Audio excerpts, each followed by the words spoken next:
तिकडे धाराशिवच्या परंडा तालुक्यातील सिरसाव मधील चांदणी नदीला मोठा पूर आलाय। मुसळधार पावसामुळे सिरसाव गावावरून घारगाव, राजुरी यासह अन्य 4 गावांचा संपर्क यामुळे तुटलाय। सिरसाव गावावरून बार्शीकडे जाणारी वाहतूक त्यामुळे पूर्णपणे बंद झाली आहे। पूल पाण्याखाली गेल्याने वाहतूक ठप्प झाली आहे, तर पुलाची उंची वाढवण्याची स्थानिक नागरिकांची मागणी आहे।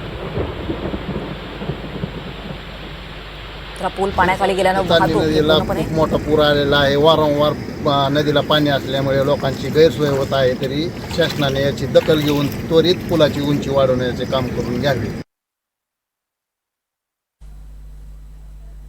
तर सिरसाव मधील चांदणी नदीला मोठा पूर आलाय। मुसळधार पावसामुळे सिरसाव गावावरून घारगाव, राजुरी यासह 4 गावांचा संपर्क तुटलाय। अधिक माहिती घेऊयात आमचे प्रतिनिधी। तर धाराशिवच्या परंडा तालुक्यातील सिरसाव मधल्या चांदणी नदीला मोठा पूर आलाय। अधिक माहिती घेऊयात आमचे प्रतिनिधी ओमकार कुलकर्णी आपल्यासोबत आहेत। ओमकार, काय सध्या परिस्थिती आहे तिथे? दीपाली, जर पाहिलं तर धाराशिव जिल्ह्यात मागील 2 ते 3 दिवसांपासून पावसानं जोर धरलेला पाहायला मिळत आहे। याचाच परिणाम म्हणून परंडा तालुक्यातील सिरसाव येथील चांदणी नदीला जो आहे तो मोठा पूर आलेला पाहायला मिळत आहे। मुसळधार पावसामुळे हा संपूर्ण पूर आलेला आहे आणि यामुळं या गावावरून जाणाऱ्या घारगाव, राजुरी यासह अन्य गावांचा संपर्क जो आहे तो यामुळे तुटल्याचं चित्र जे आहे ते सध्या पाहायला मिळत आहे।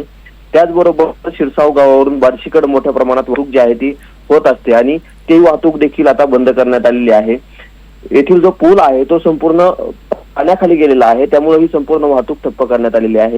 गेल्या काही दिवसांपासून जर पाहिलं तर अनेक वर्षांपासून त्या पुलाची उंची वाढवावी अशी स्थानिकांची मागणी आहे, मात्र याकडे प्रशासनानं दुर्लक्ष केलेलं आहे।